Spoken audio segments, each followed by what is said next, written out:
Okay, I think that's, yep, I think we're good to go. Okay, so first of all, I just want to say thank you very much to Career Ready for inviting us to this session. It is greatly appreciated. You've got myself as a speaker today, and you've got Alex, and we will get into that as we go through. Like I've said just before we started, feel free to raise your hands, put your questions into the chat box, or just ask the question right out. The more interactive the session is the better that we can make it for you. So please feel free to do it. Now, the Financial Services or Unified Schools program is actually where all financial services work together. So I am from HSBC, and Alex will introduce himself and tell you about his story. But very much, what is great about this program is the fact that it's the whole financial services industry. So not just the banks as you will know them, but the entire industry works together to try and bring out what this excellent industry has to offer and hopefully surprise you along the way. So what I'll do is I'll give a little bit about myself, then I will walk you through what the program's about, a bit of the history of it, and then I'll hand over to Alex, who will do a very similar thing and really bring the financial services to life. So my day job is actually, I'm a senior project manager within HSBC. I've been doing this for almost 20 years now. So basically I had an afro when I started it. I no longer have one. That's how long I've been in the industry. But during that time, I've never had really a linear path. It's not linear in any way. I worked in pensions to start off with. Then it was contact center work. I've done data entry. I've done fraud rings identification, which was really interesting because what I was doing there was using different technologies to figure out who were criminals, and then in some cases actually helped apprehend the criminals in the end, stopping major criminal organizations. So that was a really interesting time. I've worked on anti-money laundering, which again, very similarly, stop people moving money illegally around the financial services sector. But more laterally is that I do project management, which, truth be told, is really simply put, get a target, get some resources and people together and work as a team to get to the end goal. It is nothing more complex than that. Where it becomes more complex is that my role is global. So I will work with my Indian and Hong Kong colleagues in the morning, and then by evening I could be working with my European or American colleagues in the evening. So very wide reaching, and then all the different complexities that goes into that. Now, the reason I do the Unified Schools program is that I get to meet people like yourselves. I get to work and find out what is happening within the educational system, but also why young adults want to join our industry and why they do not, and then try to explain to them what this industry has to offer. So, so that's a great opportunity for me to work with young adults. Now, people always ask me, how did I get into my senior position within HSBC? Well, I quit my job. That's how I got it. So really simply put, I trained really hard to use my degree, which I had. I worked very hard, qualified, did it for 6 months, didn't like the job, and promptly quit. Thankfully, I worked really hard, retrained myself into project management, and as they say, the rest is history. So very much not a linear path. And as you can see throughout there, even though I wanted to work in projects, I took a guided tour of financial services as I did it. The thing about me is that I do like to let people get to know me. So I'm always happy to answer any questions about me, my career. But just a little bit about myself. I am a father of one. I have a lovely wife who has to put up with me. But one of the interesting facts about me is I've unknowingly walked across an active volcano. So it was officially dormant for about 30 to 40 years. I walked over it. There's pictures of me and my son taking photographs on top of this volcano. And then 2 weeks later, it exploded. So yeah, not maybe my strongest risk management I've ever done. And as you can imagine, my wife was less than amused when we read the papers 2 weeks later. So Please, I appreciate that it is difficult with 100 odd people on, but always feel free to leave any questions in the chat and I will try and answer them as I go along. So what is SFE and USB? So SFE stands for the Scottish Financial Enterprise, and they're just a representation body of the financial services, as I said earlier. And very much they take up anything from any small startups in our sector right to the global brands like that you'll know, like the NatWest Group, Lloyds Banking Group, and such like. Since 2016, it was identified that they wanted to really help young adults get into our industry. And part of that was the development of the Unified Schools program and how to attract the best talent, because it's so important. And as Alex will speak to, we're looking for talent which has a varied background, varied skill set. We have done this in partnership with Career Ready, DYW, so that's Developing Young Workforce and Workplace. And we've also worked with the SDS, which is Skills Development Scotland. And this is all about trying to make sure that what we deliver as an industry helps young adults like yourself through Career Ready get a career within the financial services. So the best thing, if you take nothing else away from today other than the fact that I walked over a volcano, is that there is 5 key messages that you guys should try to remember. And it's about trying to get rid of this myth. So first of all, we are global, okay?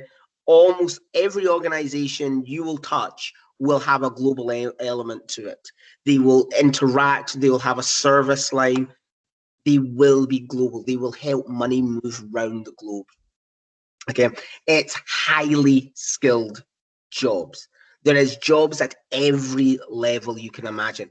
And over the last 20 years, I think I've pretty much done a lot of them. I have done from photocopying and data entry and contact center work, which I absolutely loved, working with the customers. Every day you get something new, all the way up to what I'm doing now in senior project management. And very little of it do I do maths. Even less do I do accountancy. So do not worry if those subjects don't appeal to you. The other part about it is that it's inclusive and diverse. And I can say that speaking here, I have, like I said, I work with Indian colleagues, I work with female colleagues, I have colleagues right around the world, and I'm really lucky. And the great thing about it, I've built up such a lovely collection of people over the years, and I get to keep up with them through LinkedIn. But the great thing about the industry is that you work with people with different languages, different backgrounds. Just as an idea, that my manager has a degree in marine biology, for instance, you know, and then I've worked with people who've had no degrees and has got into the industry. So some of my bosses don't have a degree. So some have come through the apprenticeship program. So these are people who have lived that diversity. It is more than a bank. So even though I sit here representing HSBC, as you will see, there's investment houses who can help, like BlackRock. So again, we are more than just a bank, and we make the world go round. So even if you don't work with our industry, it's always good to know what our industry is up to, because ultimately, the interesting thing about it is that we have, if you have a mortgage, or if you've try to buy a car, or if you are online using e-commerce to use Amazon, all of that will be underpinned by the financial services sector. So that is the part of the world that you cannot avoid this industry. So even if you don't want to be part of it, it's always good to have a good understanding of it, because it will impact every aspect of your life. So why should you get involved with the Unified Schools program? So first of all, I'm completely biased because I run it. So I'm going to tell you it's the greatest thing ever. But really what I want is that I want you to think about Unified Schools program as a way to find out information about the financial services industry. And in partnership with Career Ready, it's been such a great thing, because we can work together to give you all the information that you may need to work out about the industry. It is also an opportunity that you can learn about things like we have a thing called the Young Professional Network, which are young adults who are just a couple of steps ahead of you, who might have just completed their apprenticeship program or who have just left school and have done a couple of years in the workforce. They are doing great things. And again, you can meet these individuals. Many of those individuals will be presenters at these events. So therefore, you'll get an opportunity to ask people who have genuinely been in the same position as you only a couple of years earlier. And again, it allows you to understand the different avenues to get into our industry. So again, even if you've got an interesting fact about your industry, you can still get into our industry. So if you've got an interest in social media, you can get into our industry, or marketing. And like I said, Alex will go into that in a lot more detail.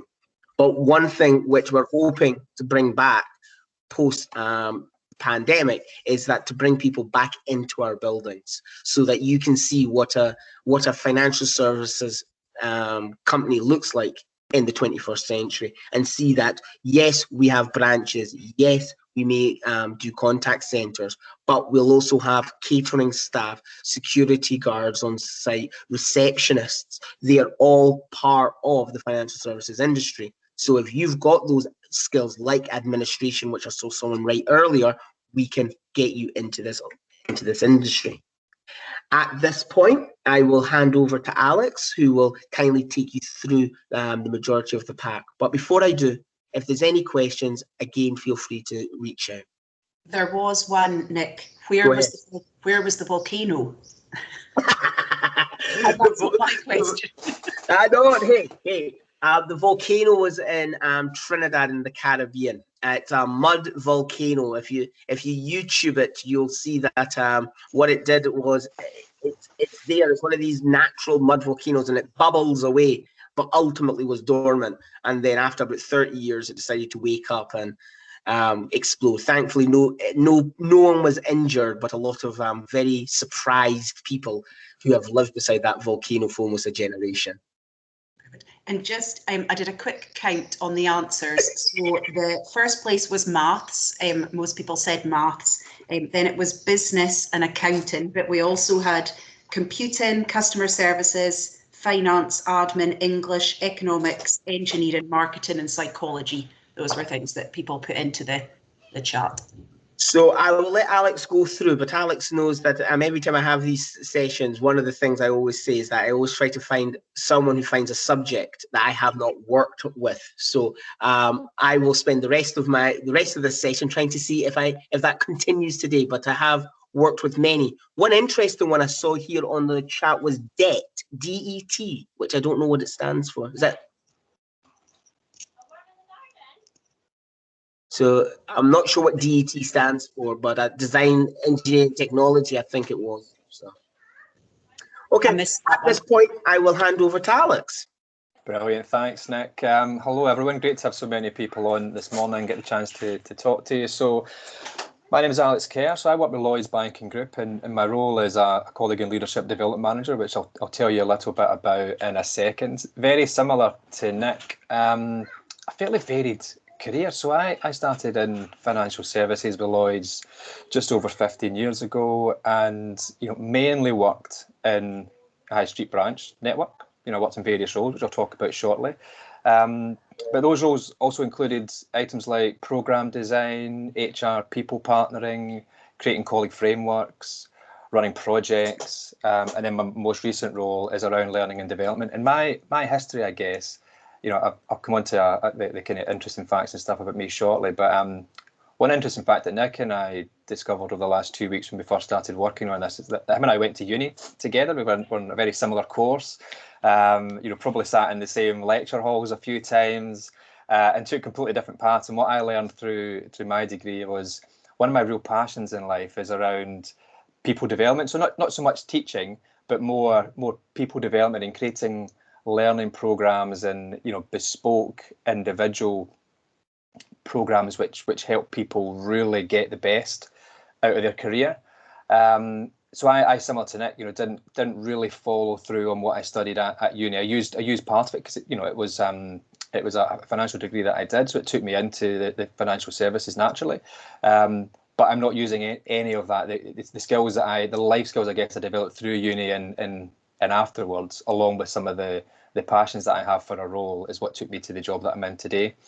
I've been doing a lot of mentoring, 10 years internally through Lloyds and also externally through Career Ready Scotland, and really passionate about helping folk who are just about to make that decision about uni, about college, about going into a job, just helping them, in any way possible to understand what's out there. Because I remember, deciding to go to uni or deciding to leave, finish uni and go into a job, and it's very difficult because I remember being pretty clear on some of the key headline roles, but not the full range of jobs that existed within organisations. So when I thought of a bank, I thought of a branch. When I thought of a financial company, I thought of accountancy. And what Nick's been talking about, what I'm about to talk about, is every company. There's so much more than just the stuff that you feel or that you can hear about through school. So anything that we can do to help just open folks' eyes to the wide range of roles and the different passions that folk can progress is something that I really enjoy getting involved with. That covers, I guess, the next 2 points. Interesting facts. So I guess I like my interesting facts a bit safer than Nick. So I love a puzzle, I love a problem. So yeah, Rubik's Cube has been a kind of fascination of mine when I was kind of finishing uni and kind of in my early kind of adulthood. So yeah, I kind of mastered how to complete it, and haven't done it for a while, but certainly at my best could complete it in under 3 minutes. So no danger in some of my interesting facts. Let's move on, Laura. Sorry, I think it's Nick. Are you in charge of this? Oh, sorry. No, you're okay. And just to say, Alex, somebody on here has typed their friend can finish the Rubik's Cube in under 2 minutes. So I think you've got a new challenge to get your time down. Yeah, I mean, I've seen some of the Google videos with folk that can do it in a matter of seconds. It's just amazing. But I doubt whoever that was, that friend of theirs, 2 minutes is very impressive. I don't think I'll have the time to try and beat that for sure. So yeah, well done whoever that was. Give them a big high five. So Nick's talked a lot about the different types of roles in the financial services. I'll talk about the skills that you can potentially have to go into all these roles. Nick's also talked about the fact that there's probably something for everyone at different entry levels. So I started as a graduate. I finished uni, started on a graduate program. It was a management program. As I mentioned, I was really interested in people development, and I wanted to couple that with the fact that I was really into numbers and thought financial services would be a reasonable place. But what I've come to learn is that people development and some of the skills, which I'll talk about on the next slide shortly, lend me to do that role in a variety of companies, be it financial services or not. And there's a load of different roles on here. When I started in the branch, as I mentioned, I did various customer services roles, which is on this slide. And I worked for about 5 or 6 years as a bank manager. Managing a branch, managing the sales performance from a numbers point of view, managing the service, managing the colleagues in their development, looking after all the cash and making sure it all added up to what it should do in terms of what we felt on our balance sheet we had in the safe, etc. But then I've done a load of various other roles, people management, people partnering, where I'm supporting a range of line managers with all their people practices. So that could be how they develop their colleagues, what the roles that their colleagues do look like. So working on role design, working on structure charts. So where folk need to be placed and who they report into and how many folk should be in a team based on customer demand and role demand. Other roles that I've worked on would include data entry or data analytics. So we do a lot on data and understanding certain trends of customers and certain trends of colleagues. And then my most recent role, as I mentioned, is learning and development. So I'm responsible for the development of roughly 1,000 colleagues, so managers and frontline colleagues. So responsible for their development from a quick kind of programs in terms of what do they need to learn now that they're going to be doing next week or next month, and then what also do we need to work on that gives them capabilities that they don't have at the moment that we know they'll have in the future because the world is changing. a big one for us at the moment is empathy and resilience, which is something that we potentially didn't focus on 5 or so years ago. Another one would be that we would have done recently that we wouldn't have done 10 years ago is technology and folk being able to interact correctly with customers through social media. So it's ever changing, and it's a fantastic role that I feel I have in terms of having the ownership of creating learning programs that give folk the confidence to really do well in their current role and progress their career further. Some other bits on there. So folk I work with, so social media manager, there's a colleague in the team who looks after all of our internal comms. So that's everything that goes out to our colleagues. So all forms of communication. He then works with folk who do all our external comms. So we've got folk who manage our social media platforms, manage our Twitter account, for example, do all of our press interactions. So where there's press releases or interviews, they manage all of that with the press and outwards. There's folk, as Nick has mentioned, in Lloyds who do data analytics, do risk management. There's I probably don't know 25% of what our company do. It's so large and it's so varied. I think there would be certainly something for everyone in there, and certainly it would cover all of these points that are on the slide. The final bit I'll mention before. Sorry, can I interrupt for a wee second? Can everybody just remember to be on mute, please? There's just a wee bit of background noise going on, so if everybody can just check they're on mute, that would be great. And also, Alex, sorry, just while I'm interrupting, somebody's asked which role you enjoyed the most when you're speaking about all the roles you've done. Yeah, let me come to that in a second. I think the background noise might be me. My son is in the house and he's going a bit wild outside the room that I'm in, so the background noise might be mine. So apologies for that. In terms of don't worry. In terms of the role I enjoyed most, so it's a great question. I've enjoyed all of them. I'm really enjoying this role. If I could have done this role from the start, I think I would have. But the branch management was fantastic. That gave me opportunity to travel all over Scotland and travel quite frequently down to London, which is something I'd not done in the first kind of 5 or 6 years in my career. The people partnering role was really good. I had never done anything like that before. Didn't realise I had a real passion for that, and it was quite a stretching role at the age I was at. It was a role that was probably bigger than I was at that stage in my career in terms of the experience I had. So it got me working with a lot of senior stakeholders and managing directors. And that was really enjoyable because that really built my confidence and my stakeholder management skills, which I think is a key one. I'm going to come on to that slide in a second in terms of skills, but that's a key one in any company, in any role, is being able to interact really well and effectively with people. And that was a really good one for that. But I think, in short, the role I'm doing just now is I think is the best role that I think I've done throughout my career for sure.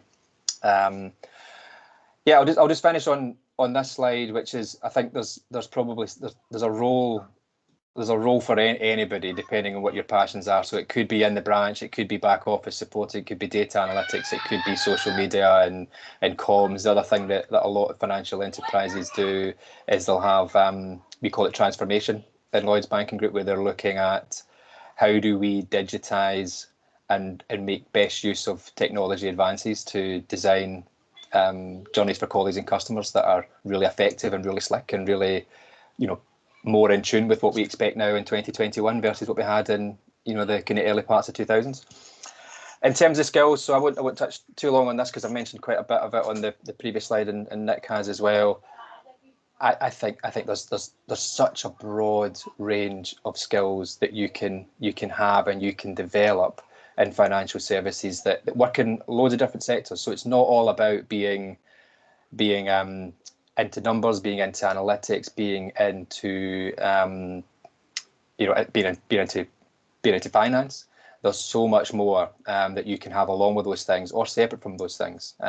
You can be I don't know if you went through the colours framework at your stage in school, but you could be a very yellow person, very outgoing and very collaborative, very interactive with people. Love working in big groups and being very kind of extrovert. Or you can have skills which are more blue and more introvert, like myself, where you're more analytical, you're more problem solving, you're more critical thinking, you're more working well on your own, but also as part of a group. So there's loads of different things that you can have and develop within a role in very exciting. And if you choose this sector as for a career, then it can be very varied. You can do so much and have a really large choice of where you go, and also have a great opportunity to develop new skills, meet new people, have such a varied career, which is really exciting, I feel, certainly for myself.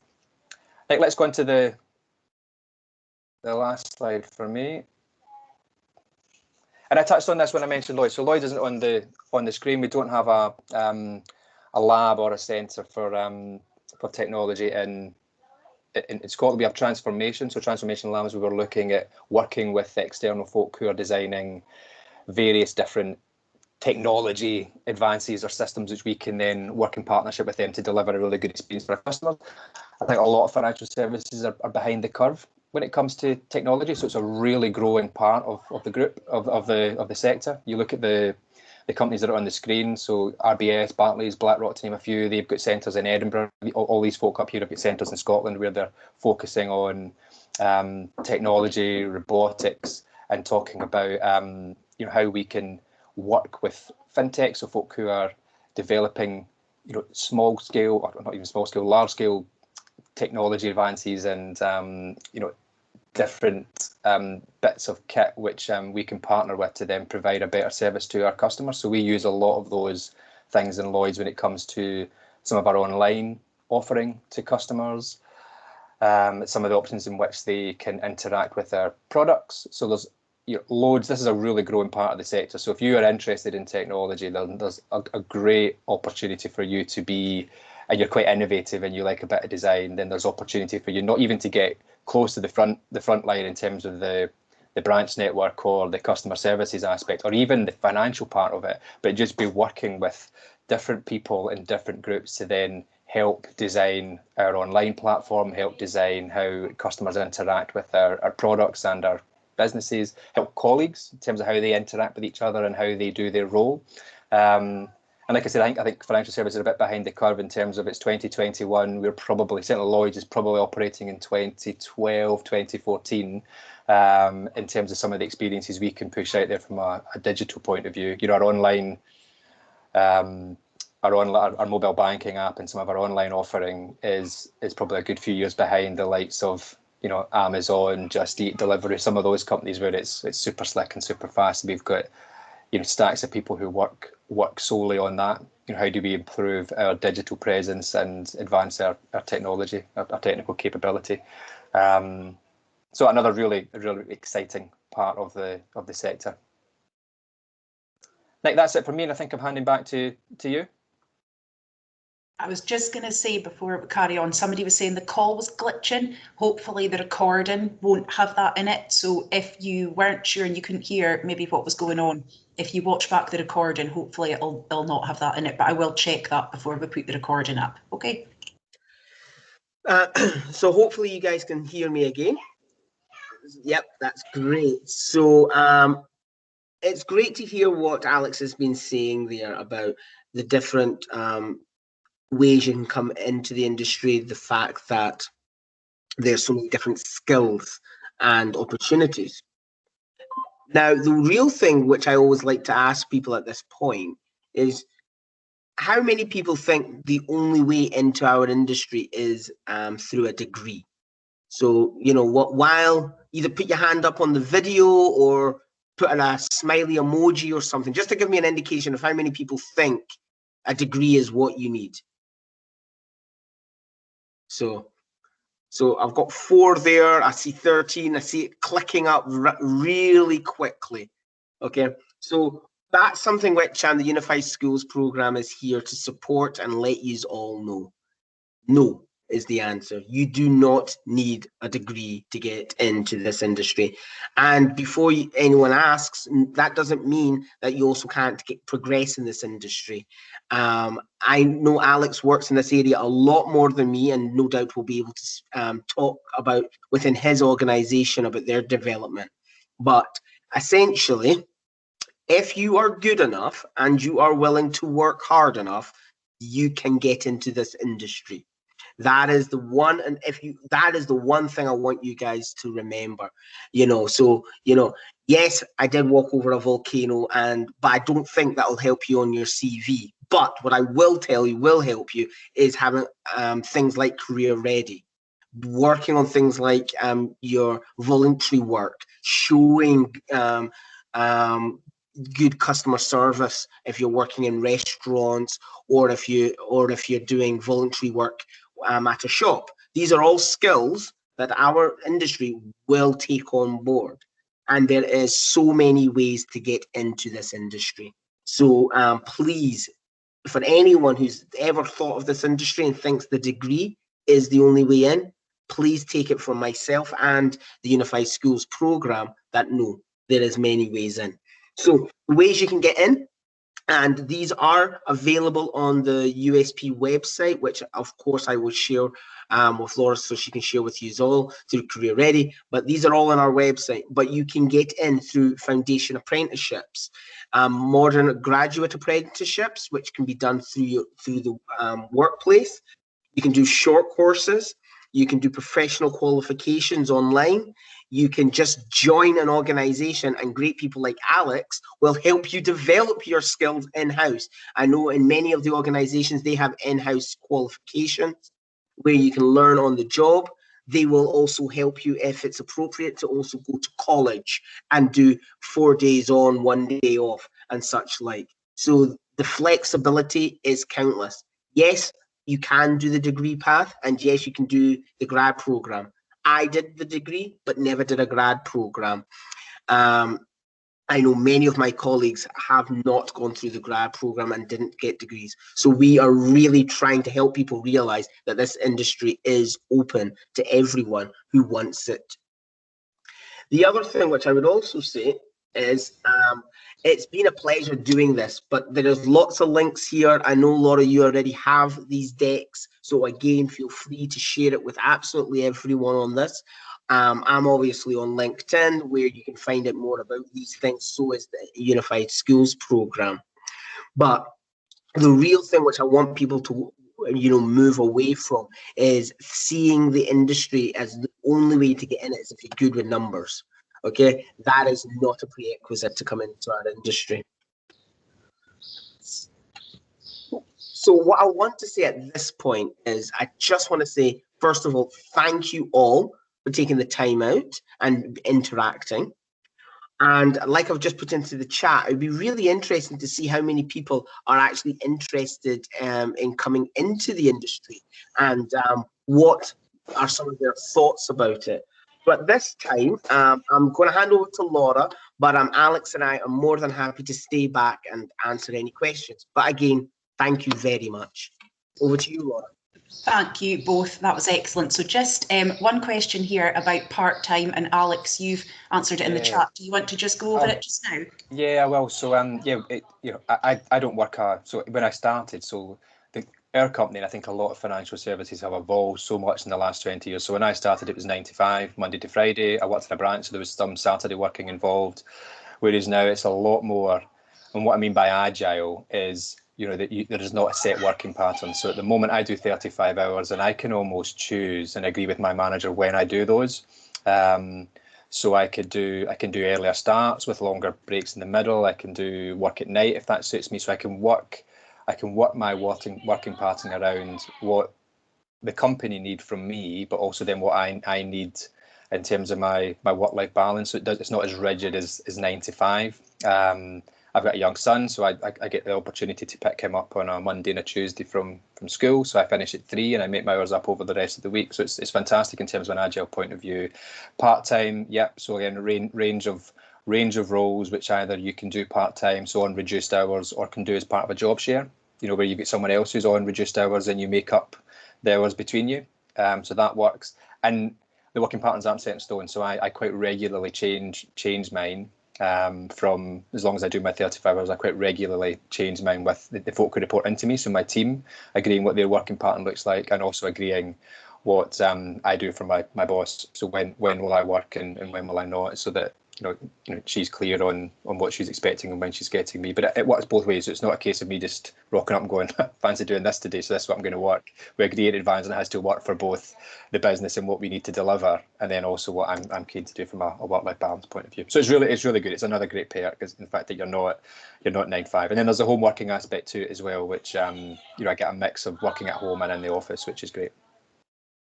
Perfect, thank you. So just to clarify, somebody's saying, do you know who we have to contact to get the recording? Because they can't make one of the Insights programmes. The recordings will come out to you in the same way as the invite did. It'll be a blank email from one of the Career Ready team. Will have all of the recordings on it so that you guys can access that. Just to say, somebody typed in the chat that they're maybe going to join marketing for real estate.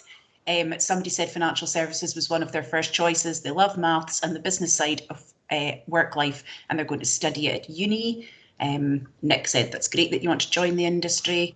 So someone has just asked about if you can get the work life and study at uni and such like. So I can definitely vouch that I did enjoy my university career and was able to work within the financial services sector. So I had a job with Lloyd's, in fact, working in their contact center. So yes, you can do both. And to people who wanting to know, can you gain a degree while you're studying or working and gaining the experience? Yes. So different organizations, and depending on the role that you're performing, will, like I say, either help towards getting your further qualification. And if that has been agreed with your organization as a degree, they then will help support you through that, both financially and giving you the appropriate time off. And back to what Alex is saying about flexibility, some of that can be flexible, as in taking study time during the working day and then working late at night, or some other combination, or giving you a few extra days study leave that you can then take as essentially holidays when you think is the best time in preparation for a qualification. I also see that someone said that they like playing games, and the reason I asked about the game, if there's any gamers, one of the things which is happening a lot within the industry is what is known as gamification, which is where you're trying to improve the journey by making it interactive. And it's basically about how do you take the gaming industry, which people love to do, but use the same tools, techniques to make it interesting when you're doing something that is boring. So how do you make, and again, that's becoming more and more prevalent. So to make, back to Alex's point about customer journeys. So again, if you're into gaming, if you're into music, again, music is becoming a huge thing at the moment, because adverts are becoming very short, 4, 5, 8 seconds long on, say, YouTube. They need to have a very catchy song or a catchy tune to draw your attention in to see the product. So again, musicians in our industry are now finding high value. So again, it's all about actually identifying your skills and then looking at our industry. But basically, we are some of the biggest users of technology. So therefore, by definition, we need a lot of that talent. I don't know, Alex, is there anything you would want to add about learning on the job? Yeah, I think I would just echo what you said. Really, I'm currently doing an MBA through Lloyd's, where they've been fantastic with me in terms of some time out within those 35 hours for study. So I get roughly 20% of my month to then do for study leave. So that includes going to uni, to the courses, and then doing the writing and the study work, and then managing my own time, which is where that flexible, that agile working comes in, to then add those bits in. So yeah, there's opportunity to definitely learn further on the job and manage and juggle a number of different things within your hours. Perfect. And I think we're going to have to make this the last question, because I'm sure you've all got the next session to go on to, which is, funnily enough, entrepreneurship and gaming. So leads lovely from where we've just been. But the last question is there demand for investment bankers within these big banks? Yes. And that's a short answer. Ditto, yeah. Definitely 100%. All these organizations will need those skills either under the banner of an investment banker or under the understanding of the skill sets that those individuals will bring into their understanding of how financial instruments work. So either directly within the industry or indirectly within business areas like projects and transformation, where we're trying to develop systems to make those more efficient. But yes, in short, yes. Excellent. So I just want to say a massive thank you to Alex and Nick. That was great. I'm sure for any of you who know how to do the reaction of the hand clap and the applause, then here's my applause. So I'm sure anybody else can join into that as well. Thank you so much. As I said, the recording will be available to you all. It'll be sent out in an email. The slides will be available to you all. If there are any questions that have come in since that we've missed, I'll speak to Alex and Nick and see if somebody can pick that up. Like I say, if you want to follow me on LinkedIn, it's Laura McFadden. I'm sure Alex and Nick, if people want to follow you guys as well, then at least you can always pick up. And I'm sure these guys will be posting lots of information about the financial services sector and the Scottish financial enterprise, that if you follow, you'll be able to follow those paths as well. So lots of people saying thank you very much. So yes, excellent. So thanks, guys. And if you want to drop out, this meeting stays on because the next session are coming on. So I won't leave, but if you guys want to drop off, that's great. Okay, thanks, folks. Thanks, bye. Thanks, everyone. Bye-bye.